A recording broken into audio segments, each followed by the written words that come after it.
Warning, the following video has flashing lights and also includes content that may be deemed inappropriate for some viewers. Viewer discretion is advised.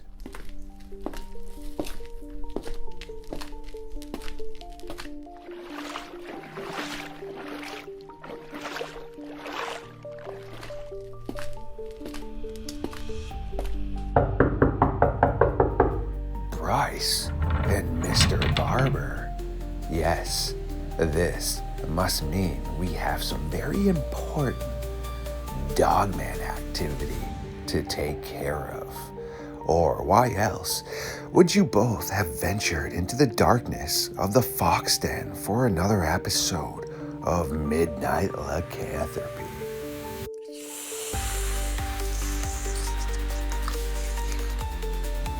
Well, a little bit messier than preferred, yet no worries. I feel revamped and ready to battle the creatures of the night. So without further ado, it is time for Mr. Barber, Brice, and myself to go Dogman hunting.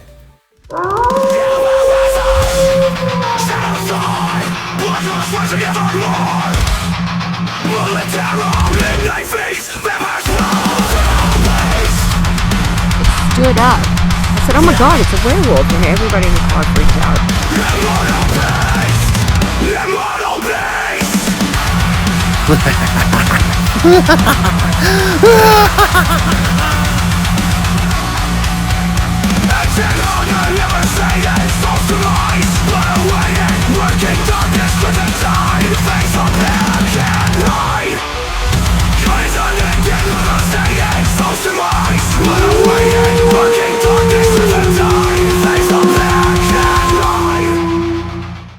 My creatures of the night, yes, welcome back to another episode of Midnight Lycanthropy on LordeStarfox Radio. We have Mr. Brian Barber, who is a weekly host, so you should be very accumulated to that name by now. Joining him, though, is Brice from the good old down south, and he's also a friend of ours, Drewski. Yeah, you've definitely heard that name before. He's always rolling up with one of my sidekicks, Jessica Jones. We're all sitting down around the late night fire tonight to burn the timber into the early hours of the morning in an attempt to read a few chapters from the Midnight Society book. Brice, my dude, what's good? How you doing, man? I'm good, man. How are you doing? Busy as always. I would like to say that I was happy about watching the Bruins in the background, but they're getting me really ticked off. Besides that, a whole bunch of editing and just linking up with you guys. Brian, what about you, man? How you doing, bro? Oh, we're doing good. The schedule got changed, and I forgot what day it was. I'm sitting there laying, oh, I got nothing to do tonight. And then when you text, it's like, oh, it's Saturday. It's not Friday. So. Well, I appreciate you sitting down with us. Definitely, we're going to squat up tonight and talk about some pretty interesting stuff. Yet, to the audience, we're going to let Brice tell us a little bit of what he does, who he is, and his interests in the topics that we covered here. When Brice is finished up, he's going to toss it right over to Mr. Barber, and he's going to tell us what the heck he's been up to. Yeah, so my name is Brice Witherow. I work at the Nissan manufacturing plant in Smyrna. I'm also a volunteer firefighter, and I also am a Civil War reenactor for the 9th Kentucky Infantry. I've had a huge passion for history ever since I was young. Ever since I watched a documentary on World War II, to my family history. My family is a big military family, and my great grandfather was in the Navy in World War II. My step grandfather was in the British military in the situation down in Belfast back in the 1970s. My grandfather, my dad's side, was in the Navy in Vietnam, and my dad was in the Air Force in Desert Storm. since then, I've always had a love and passion for history, and I've always, enjoyed talking to people about it, studying it. So I'm kind of considered a curious historian, if that makes sense. So you're definitely sounds like your whole family's been involved in World War history, right? Basically, yeah. Like I said, my great grandfather was in World War II, and hearing the stories of what they talk about and then their experiences and stuff, really just like kicked it going. I have some stuff that we'll have to hook up after with because I just discovered my mom had a box of belongings and she was just going to toss it out. And as I'm going through it, I started reading from a journal from one of my unknown great amount of uncles and talking about how they had to march in front of Lee. Oh, General Lee. Yeah. So he was marched. Their platoon marched in front of General Lee that day and passed inspection. So I've got Wow, like 10 pages of a Civil War journal from one of my family members. that is awesome, dude. So Wow. I'll have to, it talks about certain battles that you don't normally hear about where it was, you know, 7,500 against 2,000 and the amount of prisoners they took. So maybe Yeah, I got some stuff you can add to your history. that's But awesome, man. Yeah, definitely. the fact that you're talking about Eastern Europe and werewolves, right? hmm Yeah, I studied quite a bit on the medieval period as well. And one of the biggest things was uh, werewolf folklore that took place in Europe um, around the 12th to 15th centuries. Um, and a lot of it, has to do with a lot of witchcraft as well, where people believe that witchcraft could transform you into a werewolf and attack people in the night and when the moon comes out. Um, of course, you have a lot of movies and a lot of shows depicting on werewolves and stuff. Um, and of course, one good story is Beowulf, which I'm sure a lot of people have read over the years, which still is one of the best stories in my opinion. But yeah, a lot of it had to do with witchcraft or sorcery, um, because you had the witchcraft trials in continental America, and then you had before then the werewolf trials. Because a lot of people were executed. I mean, who knows how many there were from quote unquote supposed werewolf attacks? Sounds amazing. There's one famous supposed werewolf in medieval Europe. His name was Peter Stump. He was also known as Stub Peter. So he was a 16th century German man who was actually accused of being a werewolf and was executed in the year 1589. So about 15 years or so before the end of the medieval period. Because he confessed his accounts of in his time as he was, being like a werewolf per se, and torture.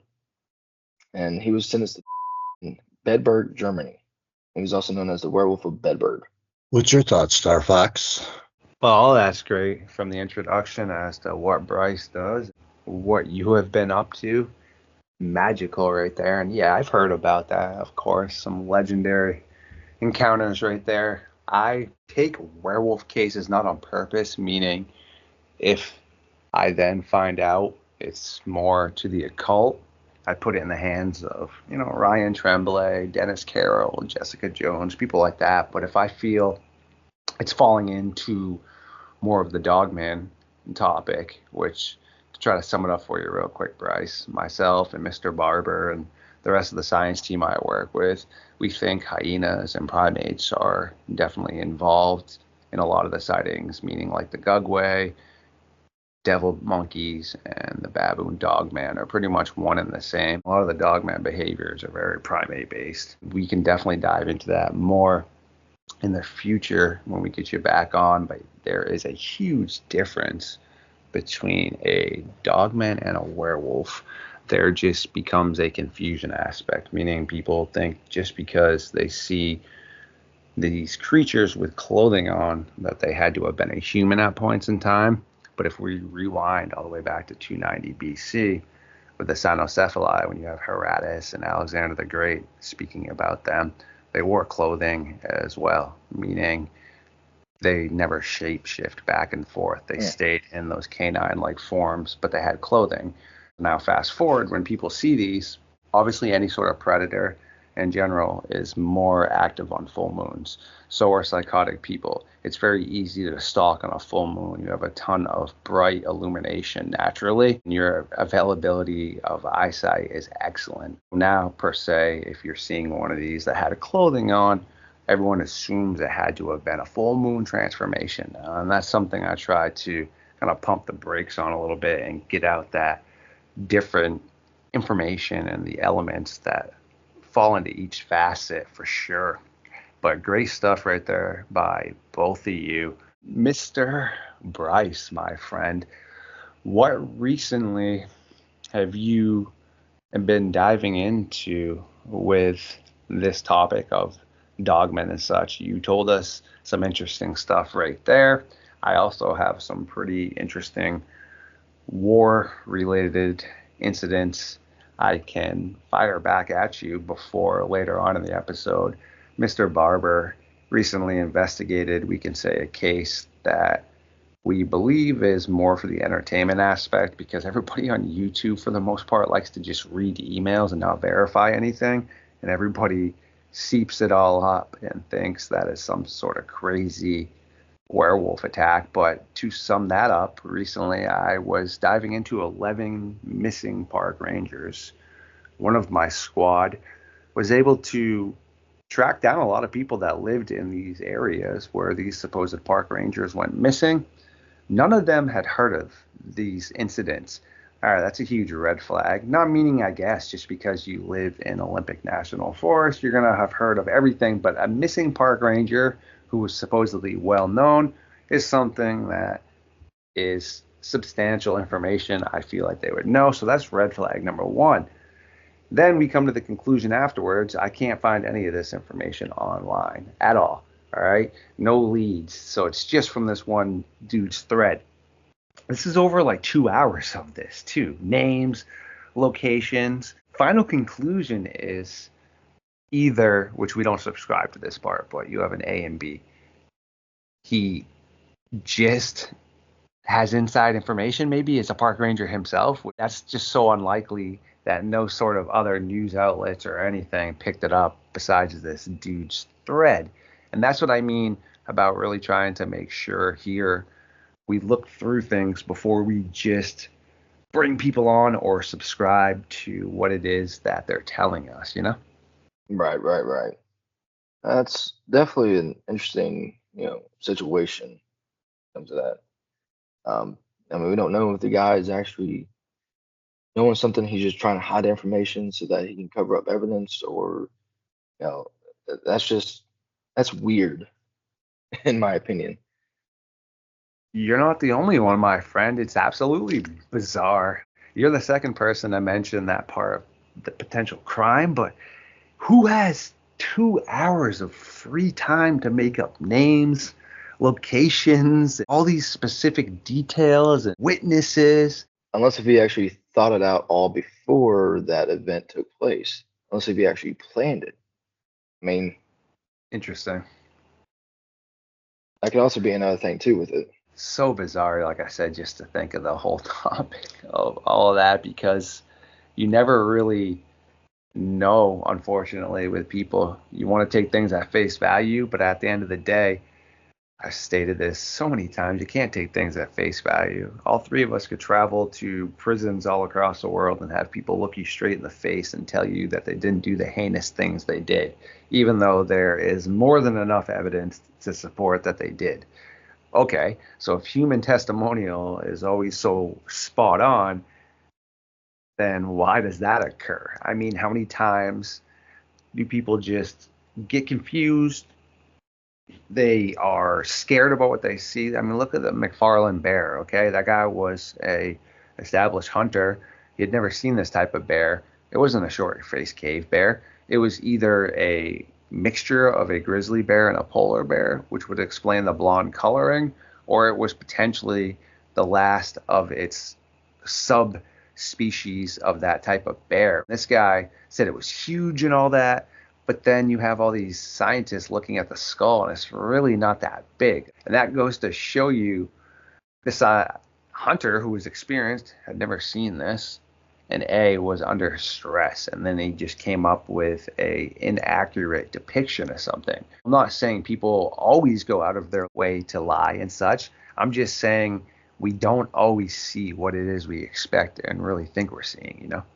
And that's exactly true. I mean, because your eyes can play tricks on you, whether you're under stress, whether you're exhausted, just depends on, like what you do and stuff. But your eyes can always play tricks on you, and when you don't expect it. And that could be a case, one of those, reasons. But you're exactly right, though. You can't really assume right then and there. Also, it's a survival technique as well, meaning it's Exactly. bred into us to see things that would look like faces and such in the forest. You know why? Because there was a point in time all three of us would have been sitting out there, and we look over and we're like, oh, wait a second, we think we see a face. Oh, crap, it's a bunch of Neanderthals. Or, geez, that's a huge bear. All right, now that we live in safer elements for the most part, that still is part of who we are. I've used this example before as well. Poor kids, but their parents were down with it, and I guess it's science, and it's technically not causing harm, but in the future with the mental trauma, who knows, right? So these parents take their infants, scientists and doctors and things, to show them different images, things like butterflies, little fluffy animals, and they'll smile and just be happy, right? Or have no reaction. And then they'll show them things like giant spiders and the large bears, things that are predators that this infant who can't even speak yet and is not even out of their little cradle, unless their parents are bringing them on crazy safaris, which would be bad parenting, correct? Have never seen these things to have a reaction causing that, right? But that just shows you it's bred into us to fear those things, you know? Exactly. Because, I mean, when you're a child, you're witnessing all that. Okay. Then you get older, but okay, this is bad. This is good. Spiders, ugh. It's like, spiders burn the whole place down. And then you look at, penguins and stuff, like, oh, they're cute and fluffy, and you experiencing that growing up, and then you start to see, okay, what actually is okay and what is not. Okay, if that makes sense. Like once you're an adult, and it all just like kind of clicks. Makes a ton of sense, my friend. It's why a big reason that a ton of people have arachnophobia and such is because there were points in time, most likely larger spiders, and people still think with the Jabaphophie, which is stuff I talk about elsewhere, because here is more of the missing people thing, but that's an enormous spider in the Amazon and Philippine areas, any sort of tropical jungle that supposedly doesn't fall into a recognized species. And it could easily take away small children, goats, also smaller animals. And recently, National Geographic's got a video of an enormous unknown tarantular species that was eating a possum. Keep in mind, a possum is a decent-sized animal. And this spider was carrying it off, sucking it dry into the jungle. These are things that, like I said, at points in time, were threats to us. You got to watch out for those things, because then you have like the black widow, so tiny but lethal as heck. Most spiders are poisonous. You have a few that aren't lethally poisonous, but people can even be bit by something that's not technically a poisonous spider for life-threatening reasons, but it can cause like an allergic reaction where you get like a really big bump on your skin or a rash. Same thing with the majority of snakes. They're venomous as well. Yeah, I mean, you're talking about the giant spider. It made me think of, the spider in Lord of the Rings or Harry Potter. So those are based off of that. Yeah, the Jabaphophis. Yeah. That's exactly what I thought of right then and there when you started talking about that. But yeah, I've never been a fan of spiders. I mean, also with the giant spiders that you have in Australia as well. See pictures of those. Yeah, I'm like, oh no, get out of the way. Right? That is straight up brutal. Hilarious you mentioned that, but also still traumatizing. But I remember when I was a young Before we dive into some really creepy werewolf stuff here at Dogman, the Lord of the Rings, I believe it was The Hobbit. It was hand drawn. There's a part where the main character was a Bilbo, I believe, puts on the ring and he goes invisible in the spider forest. If you've never seen it, it's from like the 80s. It was the first drawn version of it, I believe. Straight up nightmare fuel. Yeah, I'm a big Lord of the Rings and Hobbit fan, so I've only seen bits and pieces of the 1980s version of the Lord of the Rings and the Hobbit, but one of them being the spider scene, like yeah, that drawing is creepy. But Yes. it's so well done though Mm-hmm. that it definitely haunts you.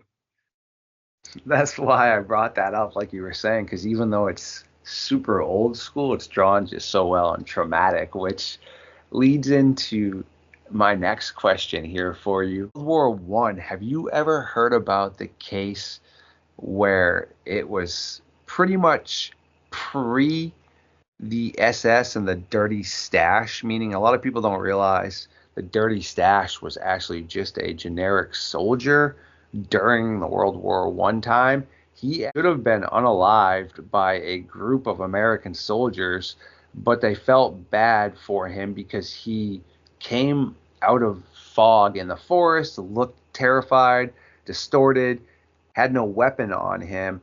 They didn't shoot him and allowed him to run away. Fast forward, he became the dirty stash. I don't think directly he per se was involved in this particular event, but the Germans and their high up scientists were. The ideology of the dirty stash, I believe, was already starting to manifest itself. He just took it to the next level. The scientists that worked on this case probably had the same type of really screwed up mentality that the rest of them did, which is leading me into what I'm going to tell you. There was a supposed, yes, because again, we're talking about World War One.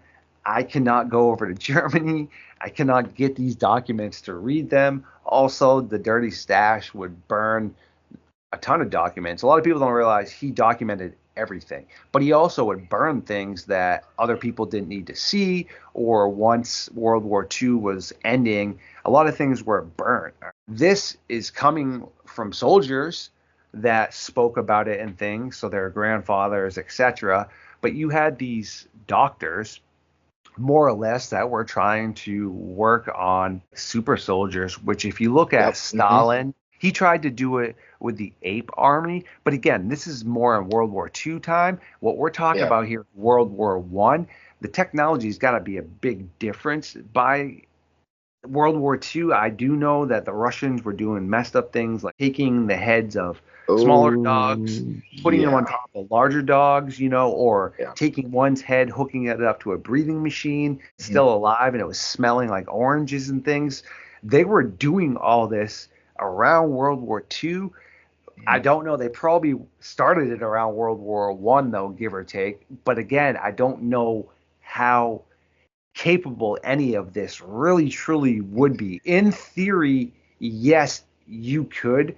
If you were to say, lop my arm off and then put on a robotic arm right after, or a wolf arm, it's probably not going to work the first time, but if you've done it 1,000 times, you might get it to work at one point in time, because technically, yes, if your brain and heart is still pumping and you're not spewing out your blood, put on something else, technically yours might just recognize it. All right. That's really the only way I think people could be supposedly having some sort of baboon arm on them. You had this soldier that was insane, more or less. They had the youngest Germans would come back, were pretty much traumatized and were put into insane asylums. Most of them were totally just lost. But this one was lost. All he focused on was unaliving British people. That's all he's yelling in the insane asylum the whole entire time, everything. He was a really successful soldier. These scientists were like, all right, we have an idea. There's this extremely large jet black wolf that's been hanging around some of these local villages. Let's see if we can take his brain, and let's see if we can't get it inside of this black wolf here and have it respond properly. Problem is, they weren't really happy with how docile this wolf was. It was pretty chill, I guess, and was easily captured. Whereas this guy was supposed to be a maniac. Supposedly, here goes the experiment. This wolf comes back, opening its eyes. Well, obviously, a wolf can't speak like you and I. Supposedly, being the soldier now, brain-wise and things, inside of this. I'm a scientist, I'm a journalist and such. Yet, it would react to his name, and it almost apparently knew who it was. It would release it out onto the battlefield to unalive like soldiers and things. It was super interesting. Have you ever heard that one? So that last part you mentioned, I did not know that. But when it comes to the scientific experiments of what the Germans and the Soviet Russians did back in pre-World War II to during World War II, I mean, all that is true. There's also pictures of a lot of German experiments where the German scientists would take the heads of different animals or people and put it, together, basically doing like a conjoined type twin deal. Chimera, right? Something like that, yeah. You don't realize how much of a lot of these experiments were so brutal, especially when it came to Germany. The dictator of Germany, he was very knowledgeable, but also was really wanting to create super soldiers. And a lot of the committee for the Allies did not know anything about what he was doing because he kept it so secret in underground bunkers. Where after the war ended, then we started finding all the equipment and all the documents and stuff of the scientists actually trying to create these super soldiers, basically like what Stalin was doing. And one of the experiments, one of the cool things, and me and Drew actually talked about this the other day, that Germany during World War II was actually making a UFO. Mm-hmm. I am trying to remember exactly what it was. They believed in ufology, and it was a big, big thing. And they did create a German UFO, which I will send you a picture of at some point. It was called Pegasus, is what the project was. Great stuff right there. I know exactly what you're talking about. There's an old school image in the Black Woods of the the Black Forest, the supposed UFO crash where it was believed the SS was able to remove parts and try and re-engineer it. It is verified that they had some sort of strange capability of levitation in the craft, but they never really got past that. Yeah. So was the Bell and Operation Pegasus separate? The Operation Pegasus was different, but the Bell, thank you for actually bringing that up because that was the actual thing for the UFO for Germany. They call it the Bell because it actually was a bell-shaped kind of dome on top, where you drive and stuff, and it was actually shaped like a UFO. They experimented with a lot of high power, with like levitation, with air and stuff. And you got to remember, the German scientists back in World War II were insanely smart. I mean, von Braun. You had him create the rockets for us to use in the space programs in the 60s. He's the same one that built the V1 and the V2 rockets for Germany in World War II. So I don't know if he was actually part of the Bell project of what he did for Germany for the flying saucer, but I do know that you had a lot of different SS scientists and just really Wehrmacht scientists that helped with this plane because they were planning on using it kind of close to the end of the war, but it never got to full production. Yeah, it's kind of crazy how we instantly forgave a lot of people as long as they would design our rockets for us at that point, wasn't it? Yeah, and actually, we took in or we brought over about, if I remember correctly, about 70,000 scientists to work on the space programs for us. So the same scientists who worked on the rockets for Germany and stuff, like, hey, come on over, work for us. We'll pay you, we'll feed Oops. you. And sure enough, I mean, that's how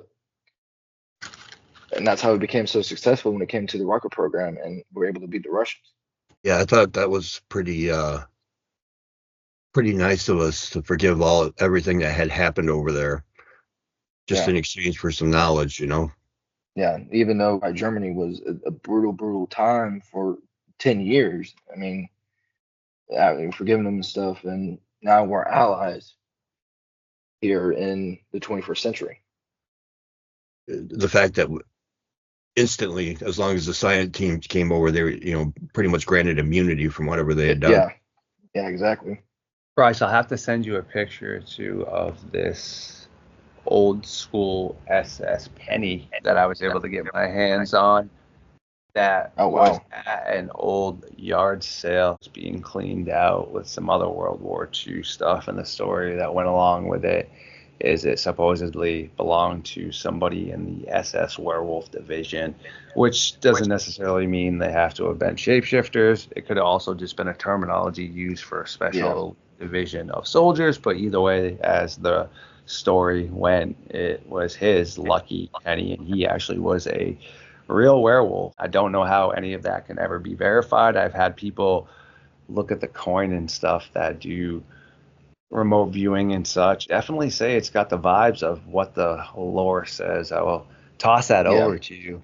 Pretty creepy. And, a lot of German units, especially when it came to U-boats, the submarines, when you had a group of U-boats, let's say about 5 U-boats, it was called the Wolf Pack Mm-hmm.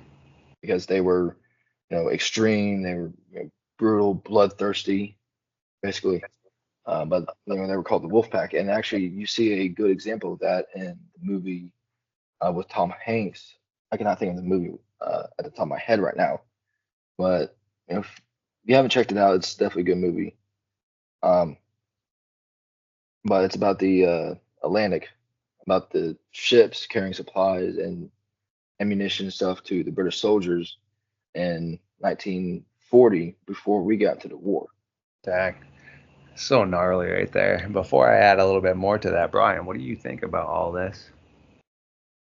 Very interesting, because when you start talking about the wolf pack, wasn't that also they showed a little bit of sign of their true nature with remember Titanic's sister Britannic was Yeah. if I remember right, they put one in her side even though it was listed as a Hmm. medical vessel. That's exactly true. That's exactly true, and that's part of the reason why we got into World War One.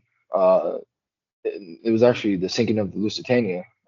So I mean, you had the Britannia, the ship that was sunk by German U-boats, and then you had the Lusitania that was our medical ship that was carrying civilians and food stuff, and it was actually sunk by the German U-boats in World War One, as the Wolf Pack. So yeah, they do have two stories of that right there, So there's a reverence there for that animal. basically, because they were bloodthirsty, You know how much of a and that's loser I am, and you're both gonna laugh when you all say wolf pack. First thing that always comes to my mind is like Kevin Nash and the old school wrestlers. Oh man, I forgot about that. Seriously, dude, I Big don't know why. Stan. Yep, Yes, Scott Hall. yes. As soon as you guys are just saying that, even though we're talking about the World War II, that's just how much of an 11-year-old I am inside right there. Yeah, there's a little difference between the power bomb and the bomb they used back then. Yeah. yeah.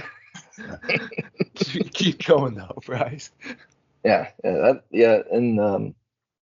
like I say, I'm glad you actually brought that up, Brian, about the Britannia sinking stuff, because I mean that in World War One, I mean the U-boats were starting to become a huge thing, especially like I said with the singing of Lusitania as well, and that actually sparked conflict between us and Germany in World War I, plus with the Zimmerman note.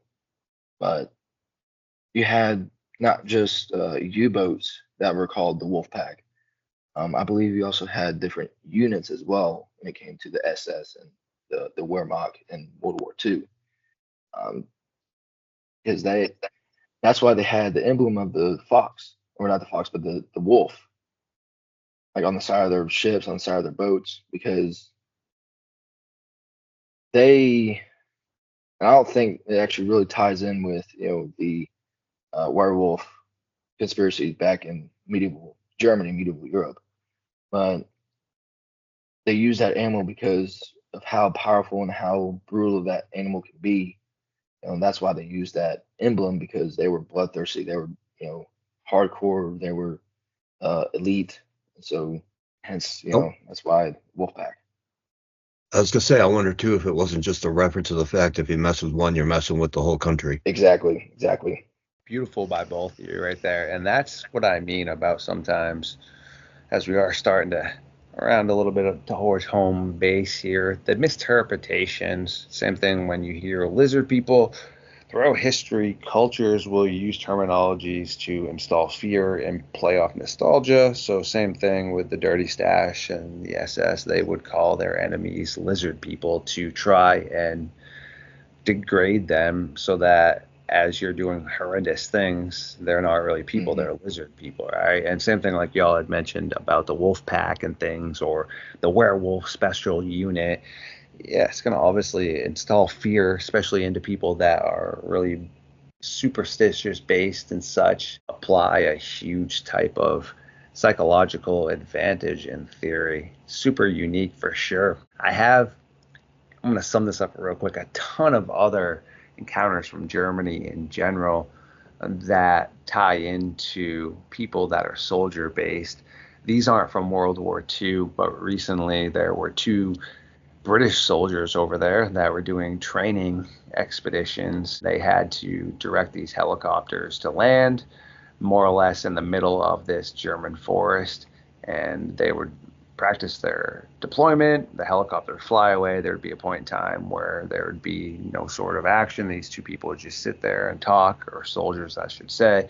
Well, after they were waiting for this last helicopter to come in, I believe they said it was anywhere from 15 to 20 minutes, depending on how correct the units were between deployments. They're sitting there talking, and they see this huge looking canine thing just staring at them from around a tree, then apparently stands up, is just looking at them. And as this next helicopter stuff's coming in, kind of, I don't know if it spooks it, or like Brian and I have spoken about before, risk reward, just drops down on all fours, runs off.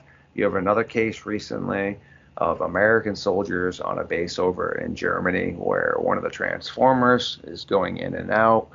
They're sent around the base to see what the heck is going on. They come across a breaker and a transformer that has been completely, seemingly clawed by something. They claim to have heard strange noises outside in the forest nearby. You have another case of American soldiers that are walking the perimeter over in Germany, hear some sort of strange chanting, and they think are talking. They turn around and see this old indigenous looking man that, as they turn around and start backing up, they turn back around. He's no longer a man, he's a wolf now. They are like, what the heck? Just stands there, looks at them, seemingly as if humored by all this. They start to back up and retreat, turns back into a man, and then vanishes off into the forest. There's just so much stuff over from Germany. Super interesting. Yeah, and that is a very, very interesting right there. I did not hear about that story at all. And like what I talked about earlier, with the werewolves, the folklore that took place in medieval Germany. I never really heard about that, today's time. Yeah, when you think about Germany, I mean, the first thing obviously is the World War II and the Yeah. war machine they had going on. And so you kind of think industrialized and, people everywhere. But there's really, if you think about a lot of lush countryside over there, you've got the lore over there to begin with, and then not only that, but there's still a lot of mystery surrounding what actually was going on behind the gates at those places. There's still stuff being disclosed that is classified, or maybe people are just now getting around to talking about, and people's diaries that are coming up of things that happen. So who knows what other kind of experience may have actually survived over there. Right. Great stuff again. Well, is there anything else you gentlemen would like to touch base on tonight before we let y'all get back to the busy schedules that you both have to attend to? Yeah, I was actually going to say I did find the name of the German UFO that they built or supposedly built. It's called Die Glock. So if you ever get a chance to look it up, definitely it's an interesting topic and conspiracy. So are you on YouTube, Brice? Do you have a channel? Or I do have a channel, yes. I don't have anything posted, but I do have a channel, yes. I was going to say, because definitely some fascinating stuff going on, and would love to be able to follow up on it. Oh, yeah. Especially the history, because of, hopefully we can talk after the show and along the way, because, my grandpa was in the history book. My grandma's got a picture of him hitting the beaches in Normandy. And I got all the paperwork that shows he was there and where he got wounded and all that. Oh, wow. Dang. Excellent stuff by both of you right there. Brice, you're always welcome back. Like I said, we hit it up usually Saturday through Sunday, 8:30 p.m. Eastern time. Always looking for guests and hosts.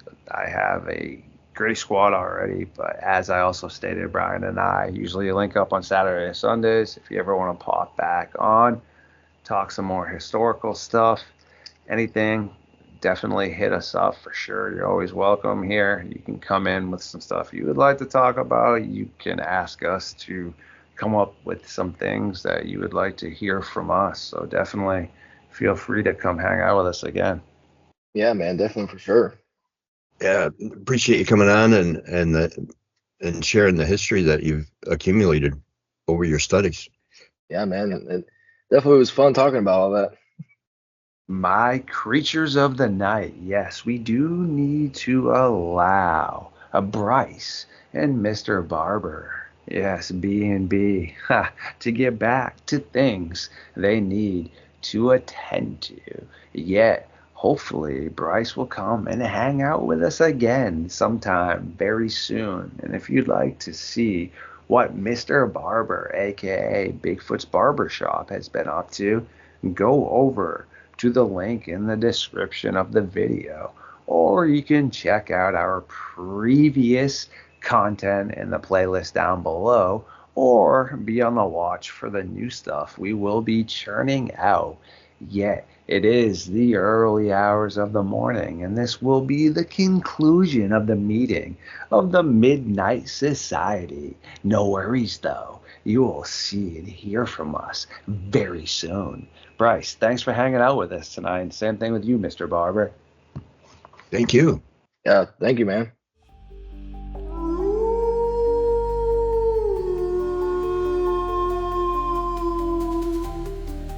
My creatures of the night, I do adore every single one of you, and thank you for tuning in tonight. Please like, comment, subscribe, share my content, and feed the algorithm. I will catch you very soon.